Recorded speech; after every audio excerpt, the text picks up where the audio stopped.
إن الحمد لله نحمده ونستعينه ونستغفره ونعوذ بالله من شرور أنفسنا ومن سيئات أعمالنا من يهده الله فلا مضل له ومن يضلل فلا هادي له وأشهد أن لا إله إلا الله وحده لا شريك له وأشهد أن محمدا عبده ورسوله أما بعد. On remercie Allah subhanahu wa ta'ala pour ses biens et ses grâces.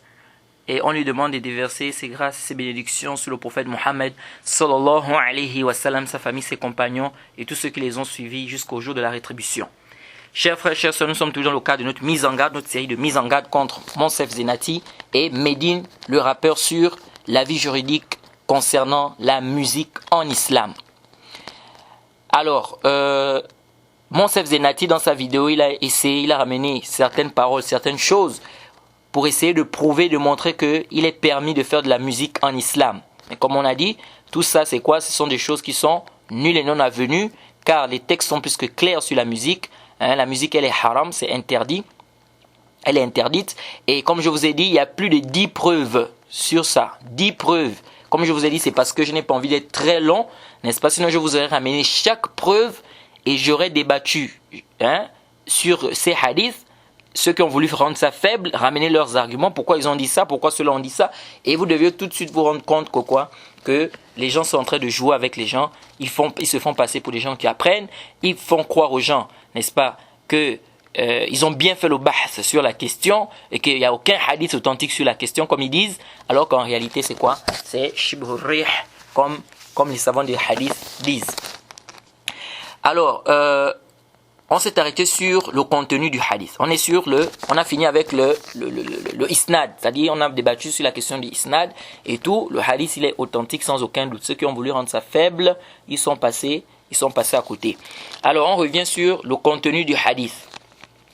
Et bien évidemment, c'est parce que je n'ai pas aussi venu rentrer. Il y a d'autres tafsilat, qu'on pouvait bien détailler, surtout par rapport à Atiyya ibn Qais et tout ça. Mais je pense que ce qui a été dit est suffisant. Alors, revenons sur le contenu du hadith. Le hadith nous dit yastahilluna al-hira, c'est-à-dire ils rendront licite. Il y aura des gens qui viendront dans cette communauté, ils rendront licite la fornication, le port du soie, le vin et les instruments de musique. Ils rendront licite. Donc ça veut dire que c'est haram. Tout arabe qui comprend ça, il comprend ce que ça veut dire. Quand on dit yastahilluna, on comprend très bien ce que ça veut dire. Ça c'est un. Deuxièmement, le hadith ici, on a parlé des comment on les appelle, les instruments de musique. On a mis ça à côté. On a mis ça à côté de quoi? Des choses qui sont haram. Jade. Et ici là, ça montre clairement que c'est quoi? Que c'est interdit. Ça c'est bittifaq, comme on va détailler tout à l'heure, par consensus des savants. C'est que lorsque nous avons des mufradat, c'est-à-dire des mots, n'est-ce pas, qui sont agencés les uns avec les autres, ça montre qu'ils ont le même hukm, ils ont la même sentence. Et on va détailler ça parce qu'il y a d'autres qui ont voulu amener Dalatul Iqtiran ici, c'est da'if, ça ne passe pas et tout. Ils sont même passés à côté parce que ça n'a rien à voir avec Dalatul Iqtiran ici dans le texte. Alors on revient ici pour dire ceci. Certains ont dit que non, le texte comme Monsef Zenati, il dit en fait ce qui est interdit, c'est pas la musique en soi. Il dit mais c'est cette scène-là. Il dit si le hadith authentique, il dit même si le hadith authentique, ce qui est interdit, c'est la scène. Donc tout ça là réuni. Le vin, la soie, le zina, les instruments. Nous disons haza qawlun batil min abtal batil. Ça c'est une parole qui est nulle. C'est vraiment nul. C'est pourquoi l'imam Ash-Shawkani rahimahullah, dans son livre, la risala qu'il a écrit sur le sama et tout ça, il a fait un rad à cette parole-là. Et qu'est-ce qu'il a dit? Il dit, cette parole est batil. Il dit pourquoi? Parce que si on prend cette parole-là, cela voudrait dire que dans le texte, rien n'est interdit, sauf si c'est avec l'élément qui est venu, qui a été cité dans le texte. C'est-à-dire, le hadith nous a cité le zina. Si on dit que c'est la scène qui est interdite, c'est-à-dire tout ça l'a réuni. Donc cela voudrait dire que si quelqu'un fait le zina, c'est pas haram. Et même Shawkani dit ça, c'est batil. Donc ça prouve clairement que venir dire ici que l'interdiction, c'est si tout ça est mélangé, tout ça est regroupé, on dit ça c'est haram. Ça c'est batil, pardon. On dit quoi? On dit que ça c'est quoi? C'est batil. Pourquoi? Parce que si vous dites ça, cela voudrait dire que la fornication ne va être interdite que quoi? Que si c'est accompagné de vin, de soie, et puis du machin. Des instruments de musique. Est-ce que vous voyez? Et ça c'est quoi? Ça c'est nul, ça ne peut même pas être pris en considération. Jade? Alors, il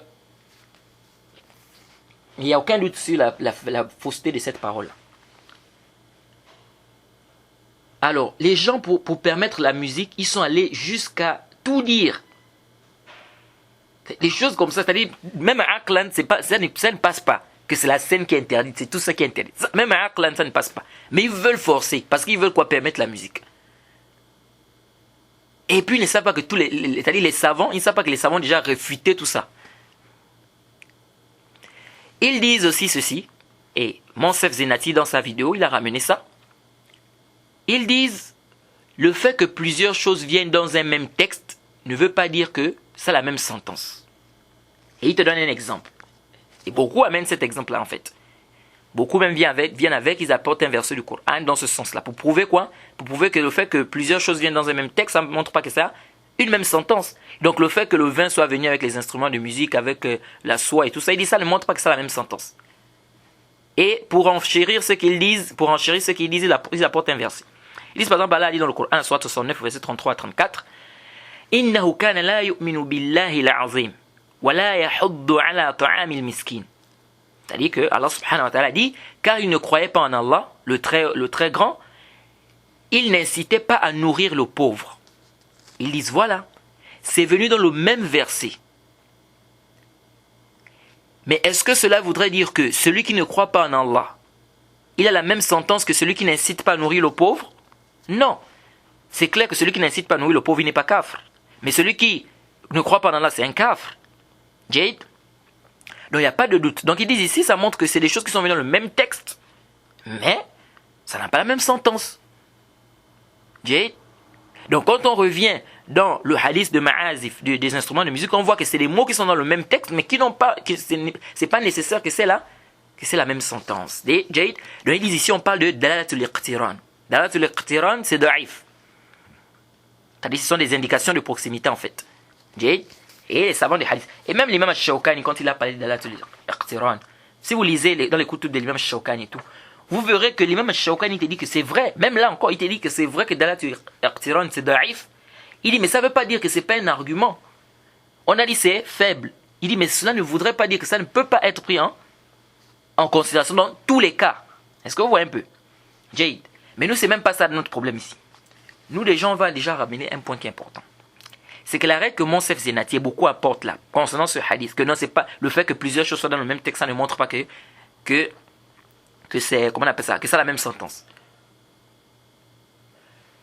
On va faire le rad sur ça tout à l'heure. Ils disent lorsque le hadith cite des choses comme le vin, la soie, le zina, la musique, c'est dans le même texte, n'est-ce pas? Il faut bien comprendre d'abord leur argument, avant qu'on avance. Ils disent que c'est dans le même texte. Ils disent mais ça ne montre pas que c'est haram. Tout ce qui a été cité est haram. Donc ils veulent nous dire quoi? La soie c'est interdite, elle est interdite. Le vin c'est interdit. Comment on appelle? Comment on appelle ça? Le zina, la fornication, elle est aussi interdite. Ils disent mais les instruments de musique c'est pas interdit. Ah, vous voyez? Et on va voir que ça c'est même batil. Même dans le siyaq du hadith, si on prend même ça, c'est-à-dire rien qu'en lisant un arabe qui lit même le texte, il sait que cette parole est batil.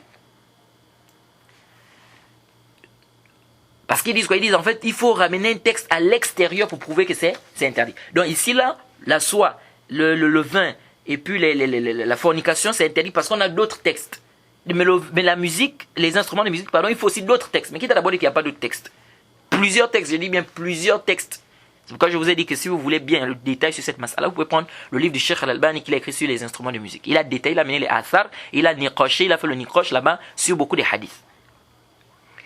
Et je vous ai dit, c'est le temps, sinon on pouvait amener tous les textes là et refuter un par un. Refuter quoi? Les arguments de ceux qui ont voulu rendre ces textes là faibles. Alors nous disons ceci, que cette règle là qu'ils apportent, en disant que si les mêmes mots viennent dans le même texte et tout, ça ne montre pas que c'est la même sentence. Nous disons que hada qawlun batil par rapport à ce texte-là. C'est une parole qui est batil par rapport au texte ici. Pourquoi? Parce que ici, la mas'ala que nous avons ici, c'est la mas'ala de atf al-afrad. C'est la mas'ala de quoi? Du atf al-afrad. C'est-à-dire quoi? C'est la jonction de quoi? Des mots, des éléments, et non des phrases. Et ça, par consensus, ça prend le même hukm. Je dis bien par consensus des savants des usul. Ça le même hukm. C'est pourquoi j'ai vu celui qui a écrit Illatun Jadida, il a amené des règles, même cette règle-là, il a voulu contredire ça, subhanallah. Il a dit non, même ça aussi, on peut pas. Il amène des versets, c'est-à-dire c'est un takalluf, subhanallah. Il a amené même un verset sur la umrah qui n'a même pas, c'est-à-dire que c'est batil karma. J'ai dit, mais c'est quoi, c'est ça? Pourquoi on veut forcer quelque chose qui est simple? Le prophète nous a déjà informé qu'il y a des gens qui viendront rendre la musique quoi? Halal. Il y a des gens qui viendront rendre la musique halal. Voilà. Et même le hadith, tu sens que c'est-à-dire, il voit quand même le hadith, il dit, mais le hadith fait le shahid, ça vient faire le shahid juste de cette partie, mais pas de cette partie. Il amène des takaloufat que si on pose ça dans la balance de le hadith, ça passe pas. Tellement ils veulent rendre la musique halal. Alors, ils apportent parfois des arguments qui sont le takalouf, sans même d'abord réfléchir, sans essayer de faire un bahth. Est-ce que les savants n'ont pas fait le rad sur ça? Est-ce que comme ça? Non, ils amènent ça seulement comme ça. L'imam al-Shawkani, rahimahullah, il dit dans son livre Irshad al-Fuhul. Écoutez attentivement. Il dit Amma iza kana al-ma'touf naqisan bi an la yuzkar khabaruhu ka qawli qa'il fulana taliq wa fulana fala khilafa fi musharakati wa mithluhu adf al-mufradat. C'est important ça. L'imam al-Shawkani dit dans son livre Irshad al-Fuhul, il dit lorsque le ma'touf c'est quoi? C'est celui qu'on a ajusté à un mot. Par exemple, quand je dis Mohamed et Ibrahim. Ibrahim ici, il est ma'touf. À qui? À Mohamed. Jade. Mohamed et Ibrahim. Donc, Ibrahim, il est ma'touf à Mohamed. Alors, il dit, si le ma'touf, il est naqis, c'est-à-dire, il n'y a pas de khabar. Il n'a pas de khabar. Parce que nous avons ce qu'on appelle le mubtada et le khabar. Jade. Le khabar, qui est l'information ici, il dit, s'il n'y a pas de khabar, et bien sûr, on ne cite pas, le khabar, il dit, comme par exemple, quand quelqu'un dit par exemple, tel est divorcé, et tel. C'est-à-dire, un homme dit par exemple, Aïcha est divorcée et Zainab. Il dit, il n'y a aucune divergence ici qu'ils ont le même hukm. Ils ont quoi? Le même hukm, ils sont associés ici. C'est-à-dire, quand tu dis, Aïcha est divorcée et Zainab, ça veut dire que les deux sont divorcés. Tu ne peux pas venir dire, non, ici, là, c'est pas parce que tu as mis les deux mots, ou les deux noms là ici, que ça veut dire que ça a le même hukm. Ça a le même hukm. Ça, il n'y a pas de divergence. Il est même choquant, il dit ça, ma fi khilaf. Il dit, wa mithluhu adf al-mufradat. Il dit de la même manière, les adjonctions, n'est-ce pas, des particules, ou des éléments, ou des mots. Ici, là, la règle qu'ils amènent là, dire que non, quand les mêmes choses viennent dans le même texte, ça n'a pas forcément la même sentence, ça concerne les phrases. Les jumal. Ça concerne quoi? Les phrases.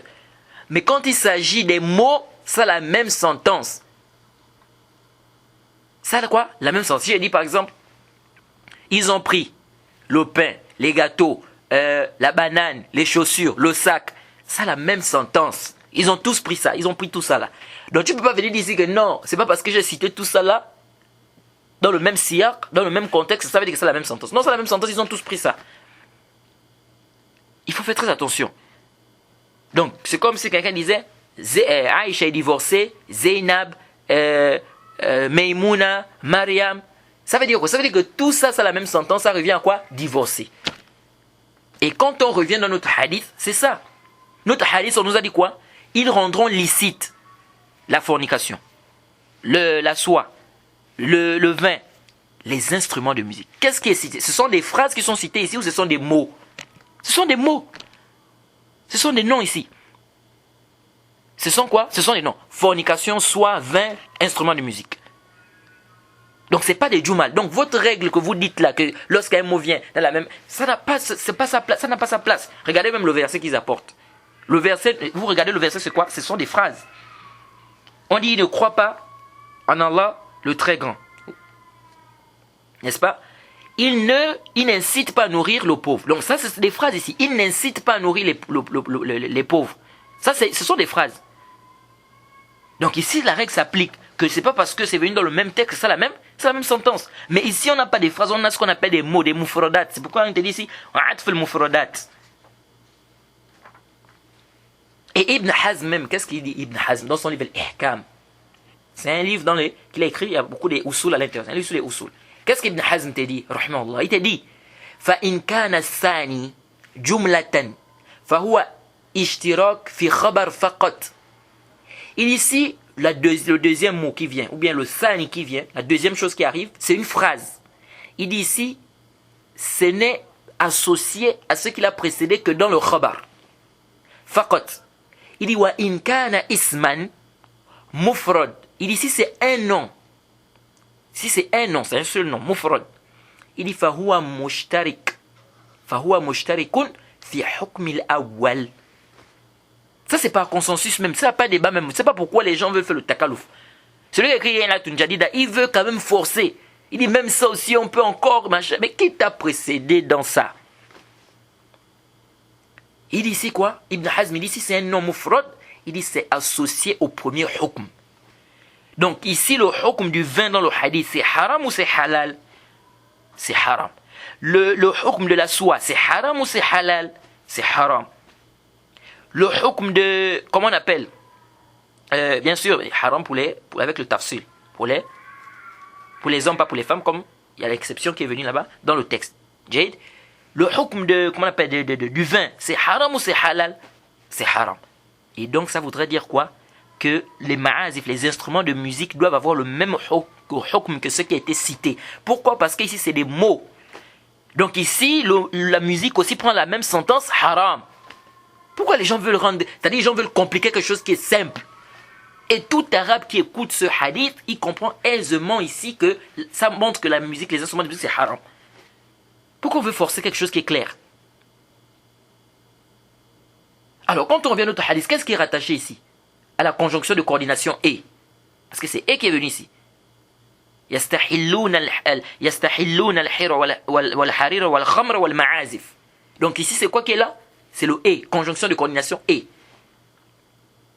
C'est des phrases ou bien c'est des mots qui sont agencés, qui sont ajoutés bien, qui sont rattachés à la conjonction de coordination et. Ce sont des mots, ce sont des noms. Donc par consensus des savants des usul, c'est la même sentence. Donc si le vin, la soie, la fornication, c'est interdit, c'est haram, ça veut dire quoi? Que les instruments également sont haram. Et il n'y a aucun savant qui est venu, parmi les anciens savants, même ceux qui ont daïfé, ils n'ont pas dit non, le hadith ici n'est pas sarih. Parce que quoi, c'est venu, ce sont les mêmes moufres. Subhanallah, mais ça je ne comprends pas les gens. Et puis regardez. Le prophète a dit yastahillun al-hira wal harira wal khamra wal ma'azif. Donc tous les frères qui vont venir vous dire que dans ce texte-là, ce n'est pas clair. Pourquoi? Parce que ça a été cité. C'est-à-dire le fait qu'on cite des choses dans le même texte, ça ne veut pas dire que c'est la même sentence. Dites à cette personne que ta parole est batil et c'est annulé par le consensus même des savants des usul. Donc les frères, tout est clair ici. Ce sont les mots qui viennent dans le même texte, avec un même verbe, qui est yastahilloun. Toi tu viens, tu dis non, ça n'a pas le même hukm. Tu viens avec un truc que personne ne t'a précédé même ici. Ici la règle de dalatul iqtiran, ça ne passe pas. Ce n'est pas des phrases ici, c'est des mots. Et puis, même le sens du hadith. C'est comme s'ils veulent te dire quoi? Regardez comment leur parole est batil. C'est comme s'ils veulent te dire que le hadith c'est quoi? Ça veut dire quoi? Le hadith ici. Ils te disent quoi? Quand ils viennent dire ici que ça n'a pas le même hukm, ils veulent te dire que le hadith veut dire ceci. Il y aura des gens dans ma communauté qui rendront la fornication qui est interdite autorisée. La soie qui est interdite autorisée. Et également le vin qui est interdit autorisé. Et la musique qui est autorisée. C'est ça, c'est ce qu'ils veulent nous faire comprendre ici en fait, le sens du hadith. C'est-à-dire, il y a des gens qui viendront, des gens de ma communauté qui rendront la fornication qui est interdite autorisée, la soie qui est interdite autorisée, le vin qui est également interdit autorisé, et la musique qui est autorisée la rendront autorisée. C'est quoi c'est ça? Ça c'est quel sens ça? Est-ce que vous voyez que c'est un sens ça? C'est-à-dire, toute personne qui a le aql, qui apprend, qui a même la, qui connaît même, qui lit même dans la langue arabe. Quelqu'un qui apprend sa langue arabe. Quand vous voyez ça, vous voyez que ça a un sens.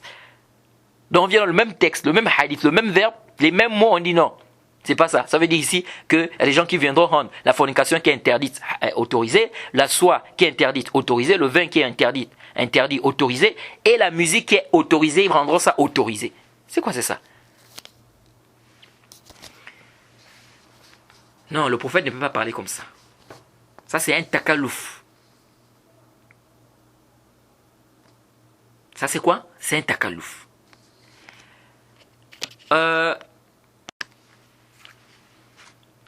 Donc ils disent ici qu'il y a des gens qui viendront, qui rendront les choses qui ont été interdites, autorisées. Mais quand il s'agit de la musique, ils disent non, la musique c'est pas le même. La musique ça veut dire ils rendront ce qui est autorisé, autorisé. C'est quoi c'est ça? C'est quel langage ça? S'ils vont rendre la musique autorisée, c'est-à-dire s'ils vont rendre la musique autorisée, autorisée. Mais qu'est-ce que ça vient chercher ici dans le hadith où on parle des choses interdites? Qu'est-ce que ça vient chercher ici dans un hadith où on nous parle des transformations des gens en porc, en singe? Quelqu'un peut dire, oui, c'est parce que le plus souvent, les gens font ces péchés-là, qui ont été cités dans le hadith, avec la musique. Nous disons, même si ça vient même si c'est comme tu dis là, ça vient chercher quoi ici? Quelque chose de halal cherche quoi ici? Et puis regardez même comment leur parole c'est trop bas même. Ils disent que les instruments de musique ici ne rentrent pas dans l'interdiction. Donc le hadith veut dire qu'ils rendront la musique qui est licite, licite. Mais nous disons, pas besoin de rendre quelque chose qui est licite, licite. C'est déjà licite. Comment on dit ils vont rendre ça licite? C'est déjà licite. Pourquoi? Subhanallah. Parfois tu te demandes, les gens ont des problèmes, quoi. Pourquoi ils vont rendre quelque chose qui est licite, licite? Regardez. D'autres ils disent non. Ça nous parle des choses à venir. Et donc là, on ne peut pas prendre une sentence de l'interdiction ici. Dans ce texte-là. Il faut un autre texte. Comme je vous ai dit, c'est parce que je n'ai pas envie d'être trop long. Sinon, je vous aurais cité ici des hadiths clairs et authentiques qui prouvent clairement l'interdiction de la musique. Et je vous aurais même cité ici des hadiths où il y a eu, c'est-à-dire c'est des informations dans l'avenir, mais les savants se sont appuyés sur ces textes-là pour interdire quelque chose. Tout dépend du contexte. Tout dépend du contexte de quoi? Du hadith. Le contexte nous montre ici le sens. Et lorsque vous lisez notre hadith de Bukhari, vous comprenez aisément ici que c'est clair sur l'interdiction. Ils seront châtiés. Ce sont des mufradat qui sont ici rattachés à des choses qui sont interdites. Et on a dit yastahillouna, ils rendront licite. Tout ça, c'est des indices qui montrent clairement que c'est l'interdiction. Il ne faut pas venir c'est-à-dire forcer quelque chose qui n'est pas forcé.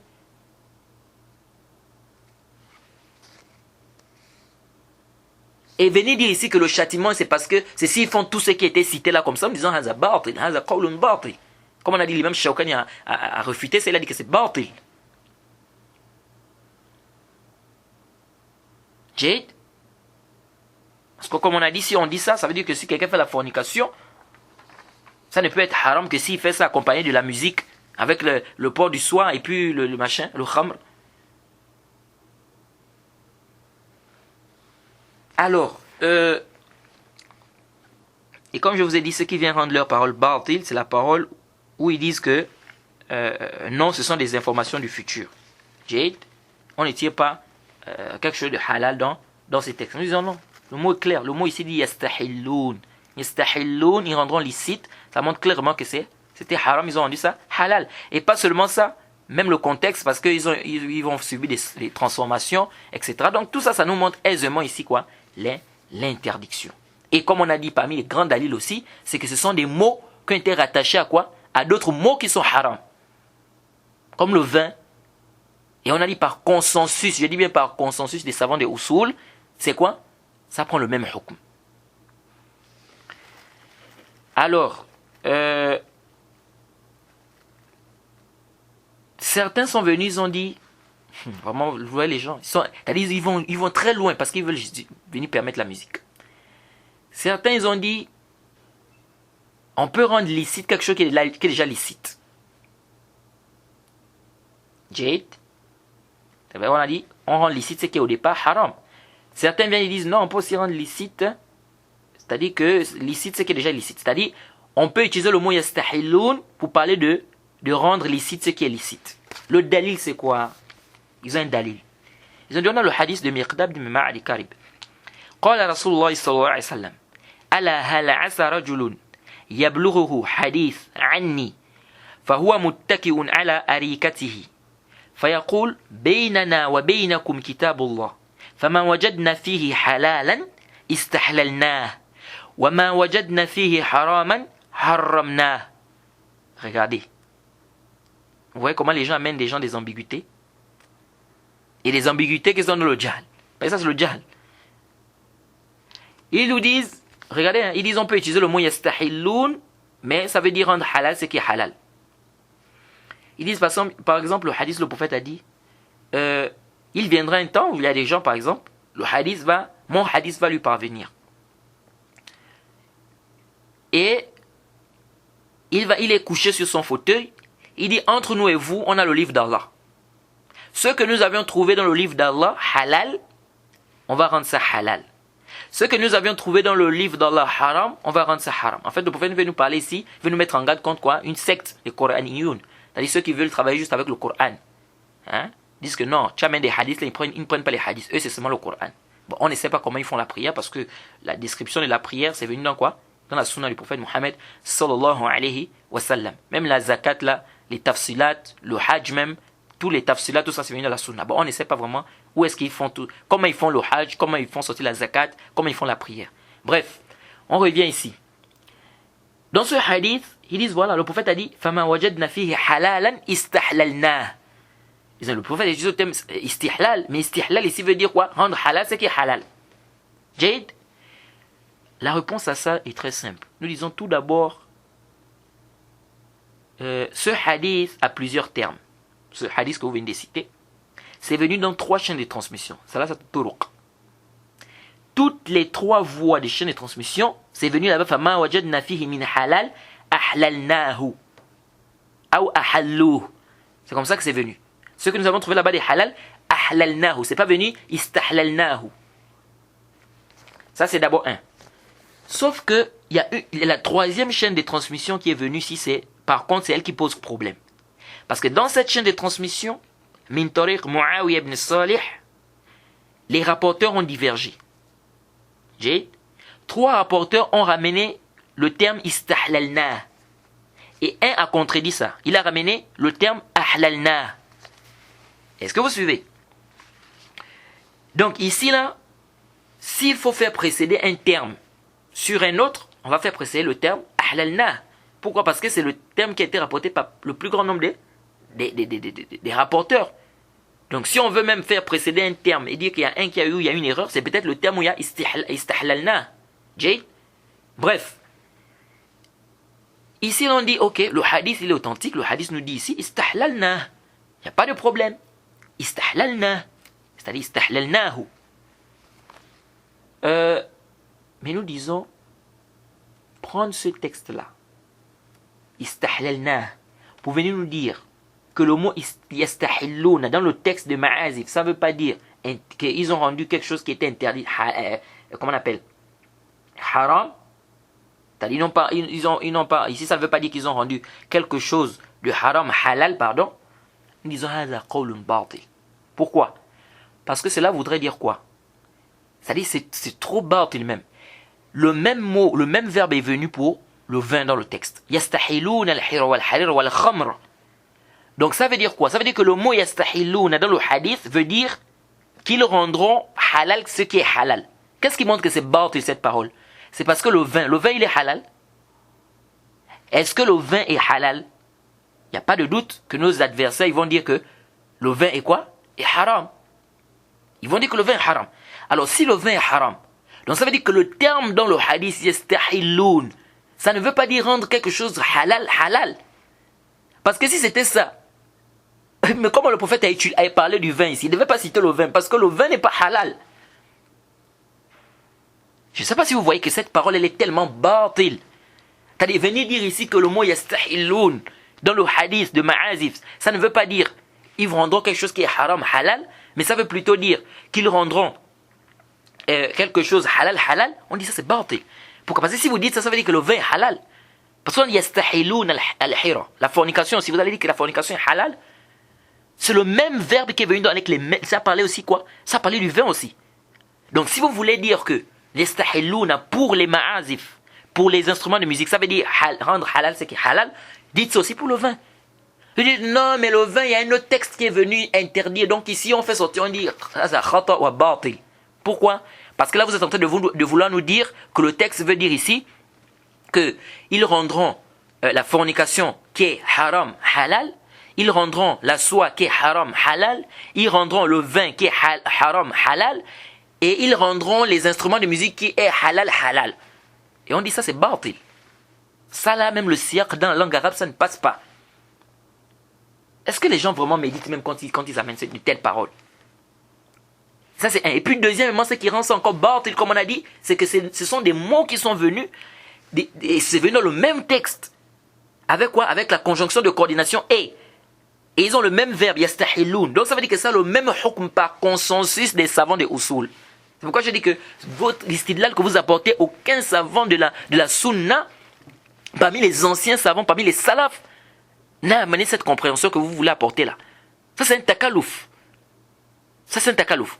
Et puis, regardez comment les gens sont en train d'embrouiller les gens. Le mot istihlal, ce n'est jamais venu dans la législation.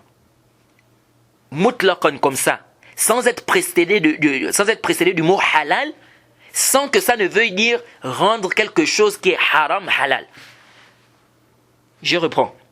Le mot istihlal, yastahilloun, ou istahalla plutôt, ce n'est jamais venu dans aucun texte comme ça de manière mutlaq, sans être précédé de halal, sans que ça n'ait un seul sens.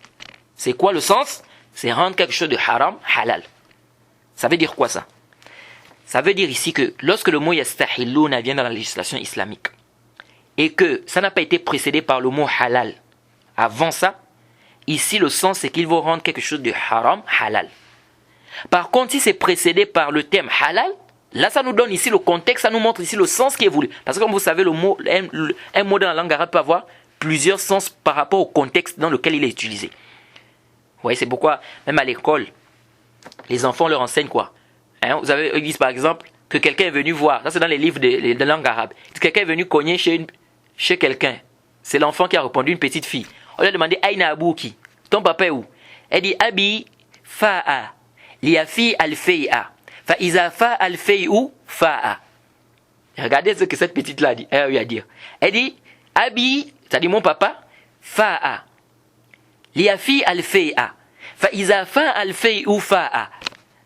C'est-à-dire c'est le même mot ici qui est utilisé, mais qui a des sens différents. Elle dit mon papa est allé, n'est-ce pas, chercher le gibier, chasser. Il est allé chasser. Liafi al-fei'a. Afin de faire quoi? De ramener quoi? Le gibier ou d'attraper le gibier. Fa'izafa al-fei'u. Lorsque l'ombre va partir, donc la nuit va tomber, fa'a. Il va revenir. Parce que le mot fa'a, ça veut dire partir, ça veut dire revenir. En langue arabe. Ça veut dire l'ombre. Ça veut dire beaucoup de choses. C'est le même mot qu'elle a utilisé dans la même phrase, mais qui a des sens différents. Abi fa'a, liafi al-fei'a, fa'iza fa liafi al-fei'a, fa'iza fa al-fei'u fa'a. Le même mot. Et vous voyez, abi fa'a, liafi al-fei'a, fa'iza fa al-fei'u fa'a. Donc le mot dans la langue arabe, tout dépend du contexte. Alors le mot istihlal ou yastahilloun, ce n'est nullement venu dans la législation islamique comme ça, simplement comme ça, mutlaqan. Et puis ça voulait dire rendre halal ce qui est halal. Non, abadan. Et je vais vous apporter des exemples, quelques exemples ici. Et même le contexte du hadith des ma'az, il fait plus que clair. Comme je vous ai dit, les atf al-mufradat, le châtiment qui est venu dans le hadith, et tout ça montre clairement ici que ça ne veut pas dire rendre halal ce qui est halal. Donc c'est clair ici. Donc, dans le hadith que vous apportez là, c'est plus que clair. Le hadith nous montre bien le contexte. Le hadith, فَمَا وَجَدْنَا فِيهِ مِنْ حَلَالٍ إِسْتَحْلَلْنَاهُ. Ce que nous avions trouvé là-bas de halal, on va rendre ça halal. C'est plus que clair. Là, on comprend bien le contexte. Mais dans le hadith de Ma'azif, c'est où ça? Ce contexte-là.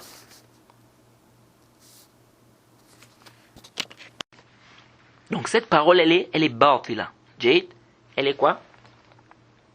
Cette parole, elle est quoi? Elle est batila. C'est comme le hadith, par exemple, que vous connaissez dans le Sahih Muslim, où le prophète Mohammed sallallahu alayhi wa sallam a dit Inna haqqa shurut an tuwaffa mastahlaltum bihi al-furuj.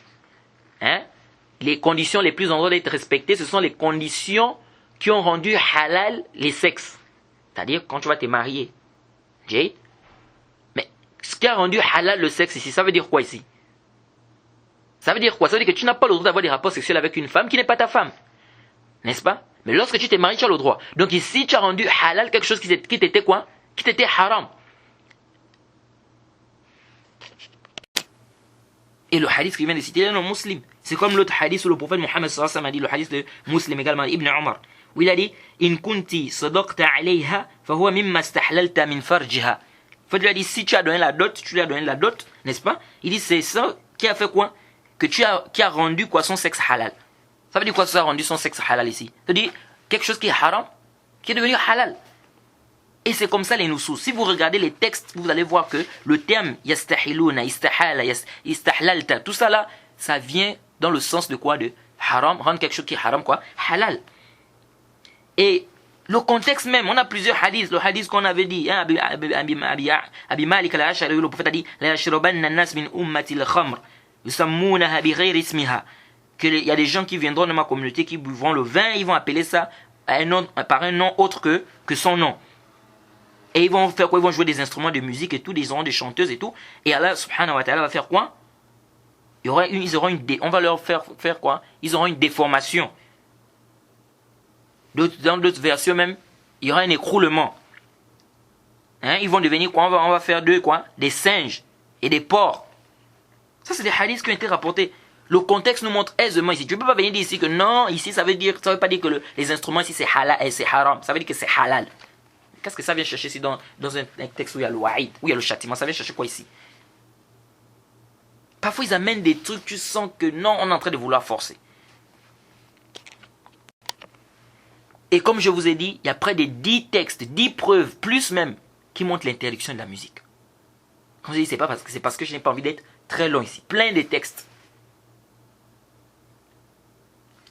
Parce que je dis que si je ramène ces textes-là, il ne suffit pas de ramener ça comme ça. On va faire ce qu'on appelle un rad, une réplique, n'est-ce pas, à ceux qui ont voulu rendre ça faible, et ça va vraiment nous prendre du temps.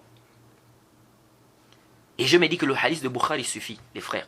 Ce hadith, il est clair, il est authentique. On n'a pas besoin de trop de takaloufat pour savoir que les instruments de musique, et même les salafs, le amal des salafs, ça nous suffit. Ça nous suffit.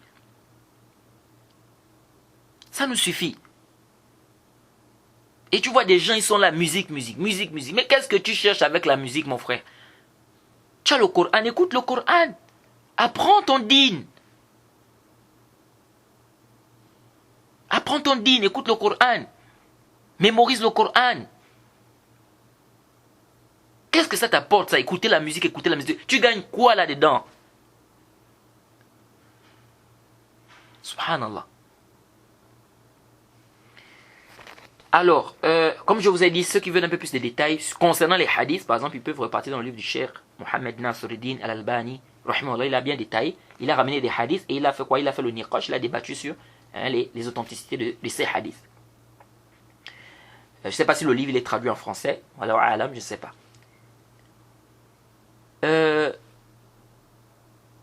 Parce qu'à l'intérieur, Cheikh Al-Albani, il a bien réfuté aussi Qardawi dans ce livre-là.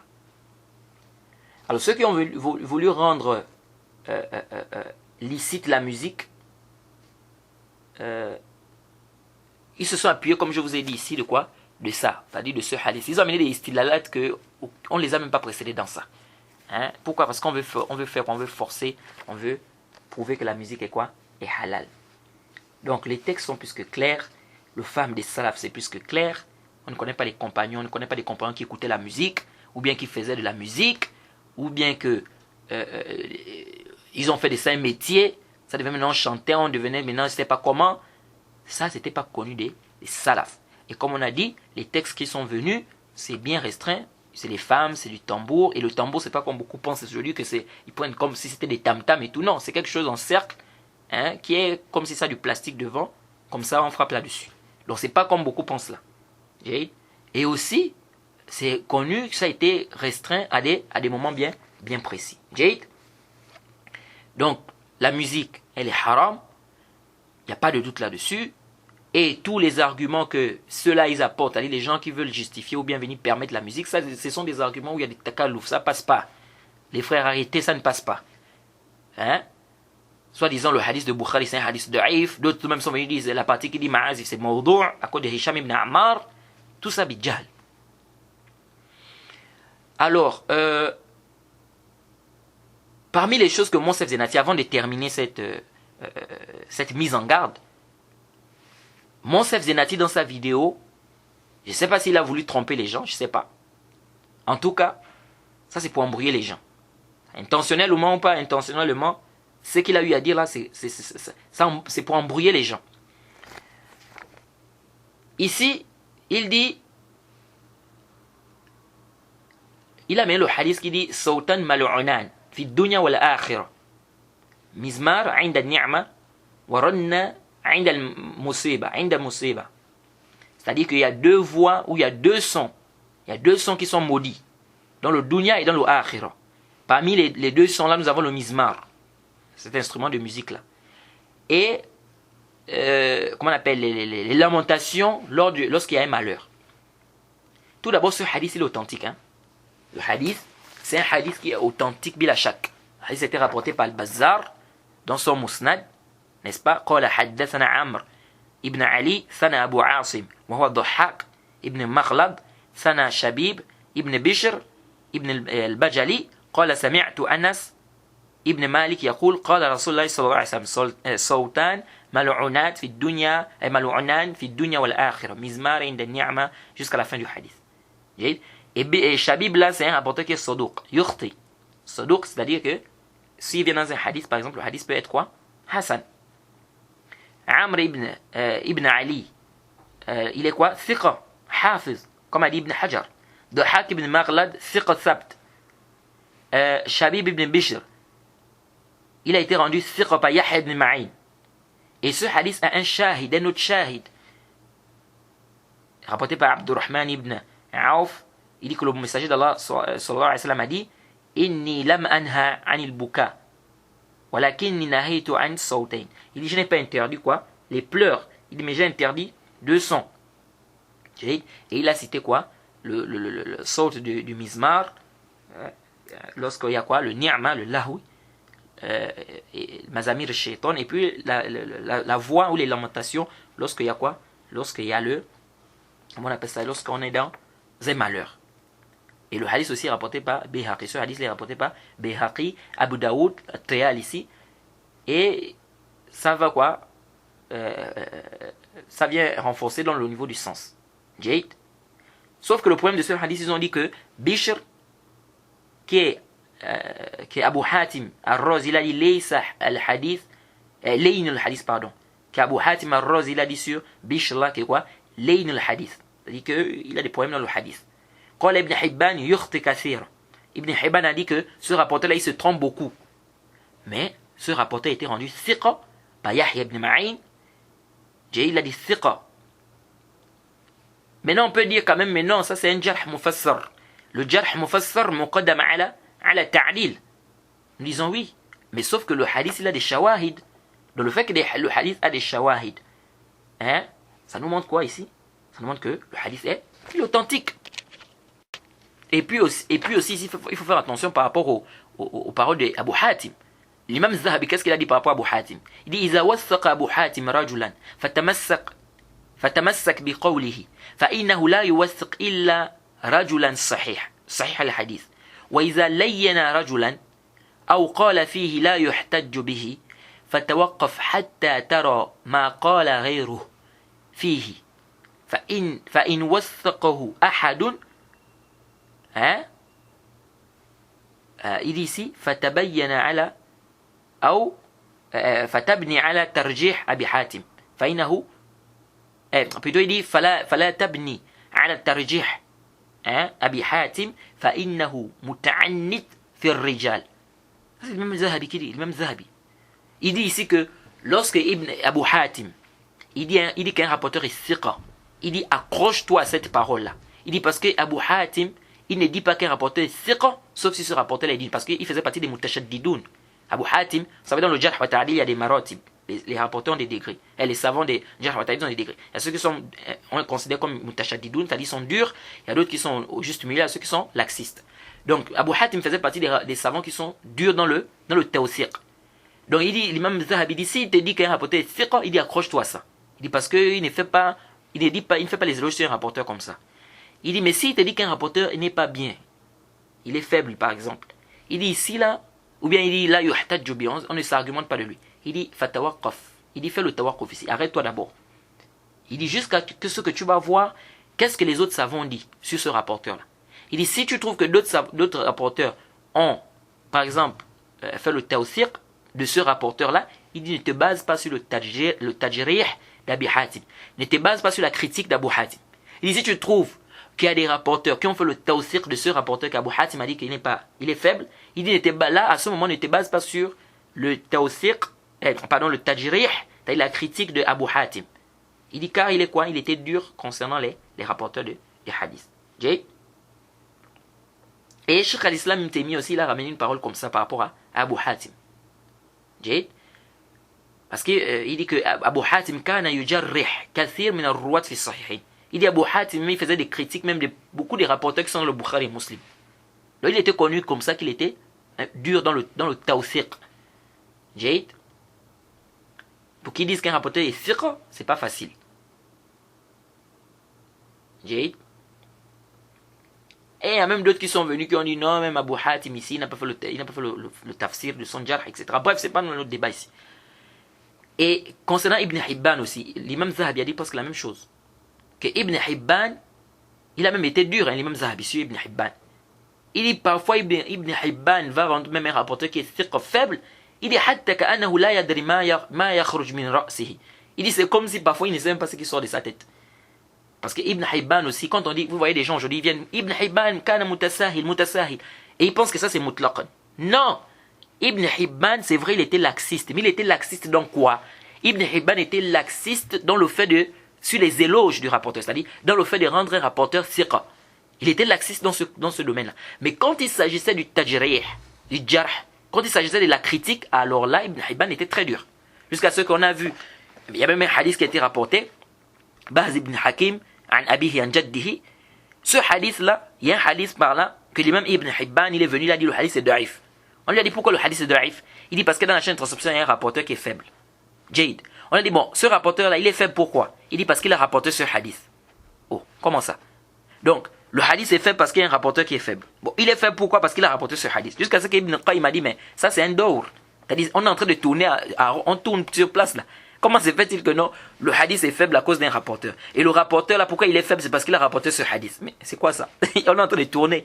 Vous voyez? Donc Ibn Hibban, il était connu quoi? Qu'il était quoi? Il était dur dans quoi? Dans la critique.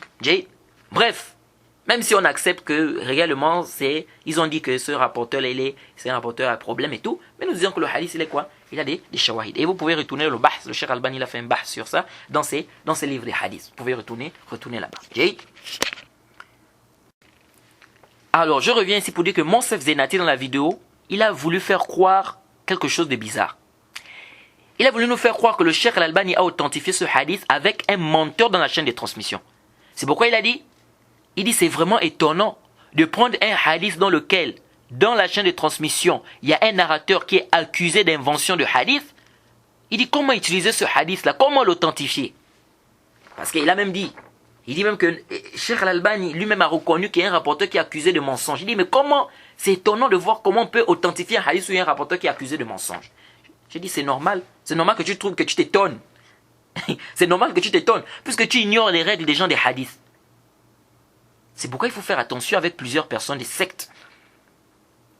Car parmi eux, beaucoup des gens qui sont égarés, les gens des sectes, ils détestent les savants des hadiths. Ils détestent les savants des hadiths. Cheikh Al-Albani, il est a'lam. il est plus savant que toi sur le fait que lorsqu'on a un rapporteur accusé de mensonge dans la chaîne de transmission, le hadith est faible. Cheikh Albani le sait très bien. Et il sait même qu'on ne peut pas renforcer un hadith dans lequel on a un rapporteur dont il a été accusé de mensonge. Toi-même, tu l'as dit que le Cheikh Albani lui-même, il a reconnu. Il a bien dit qu'il y a un narrateur à l'intérieur qui est accusé de mensonge. Le Cheikh Albani lui-même, il t'a dit ça. Donc, c'est qui c'est? Toi-même, tu l'as dit dans la vidéo. Donc, Cheikh Albani, il sait très bien, il sait mieux que toi-même qu'une chaîne de transmission où figure un narrateur qui est accusé de mensonge, on ne peut pas l'authentifier. Mais pourquoi le Cheikh Albani a authentifié ce hadith? C'est à cause de cette chaîne de transmission-là. Écoutez ce que le Cheikh Albani dit dans Silsilat al-Hadith al-Sahiha. Cheikh Albani dit ceci, au tome 1 à la page 790. Il dit Rawahu Abu Bakr al-Shafi'i fi Rubaiyat. قال حدثنا محمد بن يوسف ابن يونس pardon. حدثنا الضحاك ابن مغلد حدثنا شبيب ابن بشر حدثنا أنس قال. Il a mené le hadith. C'est-à-dire deux sont maudits, etc. etc. قلت Cheikh Albani dit هذا إسناد رجاله موثقون. Il dit cette chaîne de transmission, les rapporteurs qui sont dedans, c'est des rapporteurs dignes de confiance. C'est-à-dire on leur a fait des éloges. Ce sont des rapporteurs dignes de confiance. غير محمد ibn Yunus. Sauf Mohammed ibn Yunus. وهو كديمي. وهو متهم بالوضع أو بوضع. Il a été accusé d'invention de hadith. جيد بوضع الحديث. Il dit ولكن قد توبع. Il dit mais il y a des rapporteurs qui l'ont suivi dans ça. C'est-à-dire qui l'ont suivi dans ce hadith-là. Donc il n'est pas le seul à avoir rapporté ça. Donc il dit ولكن قد طبع على هذا الحديث وأخرجه ضياء المختار من طريقين الآخرين عن ضحاك به فسند حسن إن شاء الله. Cheikh Albani termine, il dit que c'était rapporté par Diya al-Mukhtar avec deux autres chaînes de transmission d'après Dhahak, d'après Dhahak. Et il dit ici que la chaîne de transmission est Hassan Inch'Allah. Donc le Cheikh Al-Albani, est-ce qu'il a authentifié ce hadith-là parce que dans la chaîne de transmission il y a un narrateur qui est menteur? Non. Le Cheikh Al-Albani a authentifié ce hadith par rapport à deux autres chaînes de transmission qui sont venues. Et il te dit clairement, il dit le rapporteur, on l'a accusé de mensonge. Il dit mais il n'est pas le seul à avoir rapporté ça. Il y a d'autres rapporteurs qui ont rapporté ça. Et il dit c'est venu dans deux autres chaînes de transmission. Donc le Cheikh Al-Albani n'a pas authentifié le hadith là parce qu'il y a un narrateur menteur à l'intérieur. Ça c'est le jahl. Ça montre ton jahl des qawaïd al-hadith. وجهل بمنهج المحدثين. Et ça montre que tu ignores le manhaj des savants des hadiths. Et c'est la même chose aussi, جهل بمنهج الشيخ الألباني والتلبيس لنا والظلم على الشيخ جليل على هذا الشيخ جليل. Ça c'est l'ignorance du manhaj du cheikh et c'est vouloir embrouiller les gens et c'est de l'injustice même sur ce cheikh là qui est jalil. Comment tu vas venir ici? Tu veux faire croire aux gens que Cheikh Al-Albani a authentifié un hadith où il y a un narrateur qui est un menteur?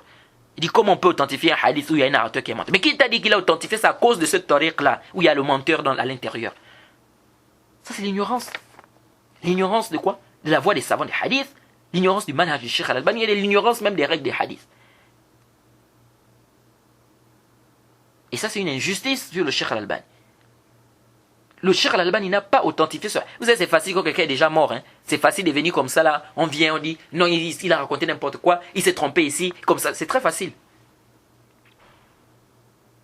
Le Cheikh Al-Albani, il a authentifié ce hadith à cause des deux autres chaînes de transmission qui sont venues.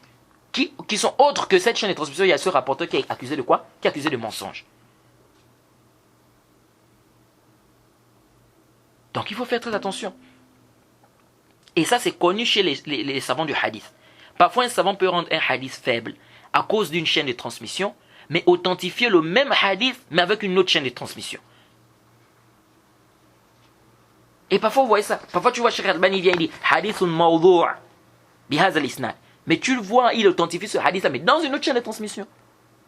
Ou il dit hadithun da'if, et il authentifie le hadith, mais dans une autre chaîne de transmission. Quelqu'un va venir, va dire non, il se contredit. Comment il dit da'if ici, après il dit sahih. C'est toi qui n'as rien compris. Il n'y a pas de contradiction, c'est toi qui es jahil, c'est toi qui ne connais pas. Regarde les chaînes de transmission, est-ce qu'elles sont les mêmes? Lis bien les chaînes de transmission. C'est pourquoi parfois vous voyez même que Abu Hatim, Ibn Abi Hatim, il a rapporté que parfois il pose la question à son papa sur un hadith. Il dit le papa dit quoi? Hadith mawdou', c'est-à-dire c'est un hadith inventé. Après lui, qu'est-ce qu'il vient? Il dit, il fait le ta'liq, il dit, ay bihadha al-isnad. Il dit, c'est-à-dire, avec cette chaîne de transmission là. C'est-à-dire, c'est mawdu', mais avec cette chaîne de transmission, parce qu'il y a d'autres chaînes de transmission qui sont venues authentiques là-dessus. Donc il vient, il te dit, ay bihadha al-isnad. Et c'est comme ça, une fois, j'avais eu un débat avec un frère sur un hadith, sur le ziyada, quand tu fais la salutation, et puis tu ajoutes, wa maghfiratuhu. Donc il te dit, assalamu alaikum wa rahmatullahi wa barakatuh. Toi tu dis, wa alaikum salam wa rahmatullahi wa barakatuh. Est-ce que tu peux ajouter, wa maghfiratuhu? On avait débattu sur cette question, il était venu avec ça. Il dit, non, le hadith est da'if et mort comme ça. Je dis, attention. Tous les turuq, ou bien c'est un tariq. Vous voyez comment les gens sont, c'est-à-dire que, et ça c'est l'ignorance. C'est pourquoi beaucoup de savants te disent quoi? Qu'avant qu'on dise qu'un hadith est faible, on doit faire qu'on regroupe toutes les chaînes de transmission. Toutes les chaînes de transmission. Parce qu'un hadith peut être faible dans une chaîne et être authentique dans une autre chaîne. Donc il faut regrouper les chaînes de transmission et après on voit quoi? Le hukm général. Dans un hadith, même dans une chaîne, il peut avoir un même menteur, mais le même hadith vient dans une autre chaîne de transmission avec des rapporteurs dignes de confiance et c'est authentique. Donc ça c'est ce que je voulais rappeler ici. Comme je vous ai dit, le sujet, il est long. Hein, les textes sont clairs. Le hadith de Bukhari est clair. Il est authentique jiddan. Je dis bien, il est authentique jiddan. Il est clair sur la question. Hein, n'ayez aucun doute là-dessus. La musique, c'est haram, c'est interdit. Elle est interdite dans l'islam. Hein, et ça ne faisait pas partie de la voie des salafs. Hein, on veut passer maintenant sa vie aujourd'hui à faire de la musique. Ça devient un métier. On passe son temps à faire de la musique. Non. On dit kullu khairin fil ittiba'i wa kullu sharrin fi ibtida'i. Tout le bien se trouve dans le suivi et tout le mal se trouve dans le fait d'innover. Donc on doit suivre les salafs. Hein, et non pas venir apporter nos conceptions. Et tous les textes, soi-disant, qui ont dit que les compagnons faisaient de la musique et tout ça c'est des kaziboun, wa iftira. Hein, et comme on a eu à détailler, tous les hasards que Monsef Zenati a apportés ici, quand on place ça dans la balance des savants des hadiths, ça ne tient pas. Et on a bien vu que c'est des mensonges. Beaucoup parmi eux, c'est des hadiths, pas des isnad. Beaucoup parmi eux, c'est inventé, muslim ou salsal bil majahil, que c'est enchaîné des rapporteurs inconnus. Donc, c'est des textes qui ne sont pas authentiques. Et toi, tu ramènes des textes pareils, et tu viens rendre faibles des textes qui sont venus, qui ont été cités dans le Bukhari. Donc ça, on doit faire, ou bien un texte qui est cité dans le Bukhari, on doit faire très, très attention. Et comme vous voyez, les gens de l'innovation, c'est comme ça qu'ils sont. Ils laissent des textes authentiques, et il vient les rendre faibles pour aller travailler avec des textes quoi, qui sont pires même que ceux qu'il a rendus faibles. Hein? Monsef Zenati, il nous a ramené des chaînes de transmission Saqit Muslim. Et en même temps aussi, je vous déconseille d'écouter ce genre de personnes. Hein, les gens comme les Médines. Médine, si tu as maîtrisé la mathématique ou les mathématiques, enseigne les gens les mathématiques. L'islam, tu n'as pas appris l'islam, tu n'as pas maîtrisé l'islam, donc il ne faut pas embêter les musulmans. Tu fais ta musique, tu as décidé de faire ta musique, tu es responsable de tes actes. Quand tu es maintenant rentrer dans les questions du din, commencer à vouloir expliquer tout, il faut d'abord t'asseoir pour aller apprendre le din. Apprendre d'abord le din. C'est pas parce que tu as une barbe que ça veut dire que tu as appris la religion. La religion, c'est pas parce qu'on a la barbe, ça veut dire qu'on a appris. Non. Et quant aux autres, Monsef Zenati, Bajrofil, tout ce monde-là, hein, Rachid Abou Huzaifa, Nader Abou Anas, tout ce monde-là, je vous déconseille d'écouter ce genre de personnes. C'est des gens qui amènent des ambiguïtés aux gens, hein, qui ne veulent pas rester à suivre le manhaj des salafs. Hein, on dit non, on n'est pas salafi, on ne doit pas se dire salafi. C'est-à-dire des gens viennent avec des choses, subhanallah. Et je vous m'en garde contre tout prédicateur